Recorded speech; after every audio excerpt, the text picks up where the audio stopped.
Today, 16th September 2025, millions of Malawians will be choosing between the current president, Chakwera, and the man that he replaced, Mutharika. These elections in Malawi matter to every single African. This is because every African country, whatever happens in that country, ends up affecting the rest of the continent. I'm going to share with you only 3 reasons why this election in Malawi matters to every single African. The first thing is the age. You see, those 2 leading contenders, that's current President Chakwera and the guy that he replaced, Mutharika, their combined age is 155 years. You see, Mutharika is currently 85 years old, and Chakwera is 70 years old. Yet 80% of Malawians are below the age of 35. That same script can be seen across Africa, where Africa, the most youthful continent in the world, a lot of countries on this continent are being led by elders who are way beyond their prime.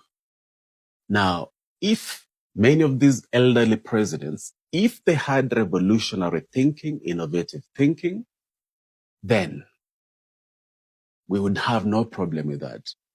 But for most of them, if not all of them, their thinking is absolutely retrogressive and harmful to the welfare of their countries, most of the youth.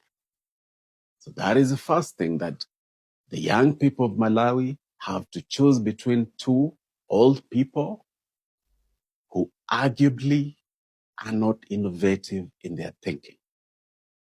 The youth of Africa must use their massive big numbers to begin electing truly transformative leaders. It's not going to be helpful if we keep saying that Africa is the most youthful continent, yet people of Africa, most of whom are youth, keep electing elderly people who are way beyond their prime and who are not revolutionary in their thinking.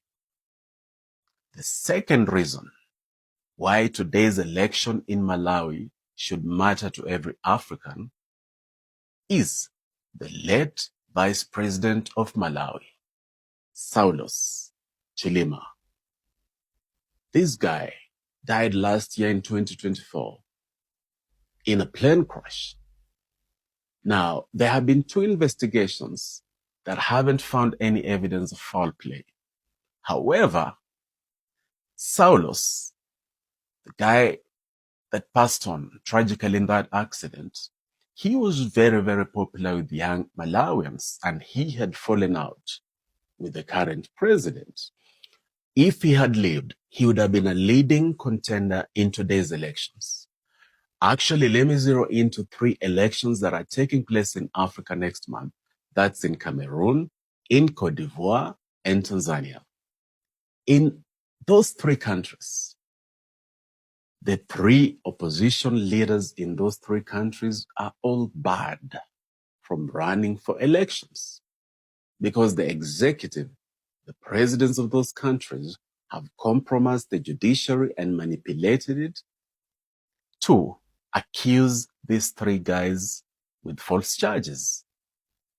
In Tanzania, Tundu Lissu is falsely charged with treason. He cannot run in next month's elections. What numerous African presidents do is that in the run-up to the elections, because they know that in a fair contest they would not make it, they usually narrow down the field. Now, just yesterday I was talking to a Tanzanian, and he made it clear that next month, what the people of Tanzania will be doing is to simply tick boxes, because there will be no fair contest at all. especially at the presidential level. Same thing in Cameroon. Same thing in Cote d'Ivoire. So this business of leading presidential contenders being ejected from the playing field, sometimes through death, it must stop. People of Africa must smell the coffee and realize that it is not a contest when the leading players are not in that contest. The third reason why what is happening in Malawi today has direct resonance to all of Africa, in one word, is money. There's very little money flowing into the pockets of the people of Malawi. About 92% of young people in Malawi are either underemployed or unemployed. That's why when everybody was fleeing from Israel because of the war, Malawi's government could easily mobilize young people in Malawi to send them to a place where other workers were fleeing from because of that desperation.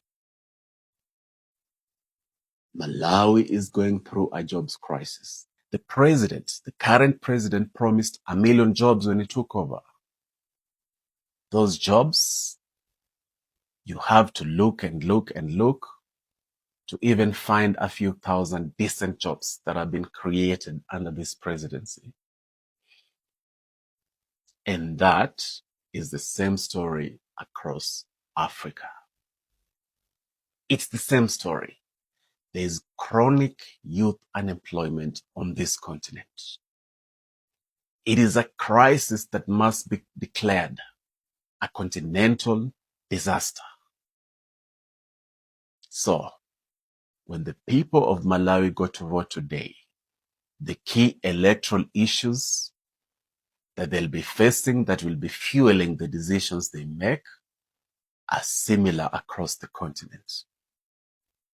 It is so critical that even if they barely have any choices, real choices at that presidential level, it is so critical that for the 229 members of parliament that they'll be voting for, it is so critical that they vote for truly transformative servant leaders.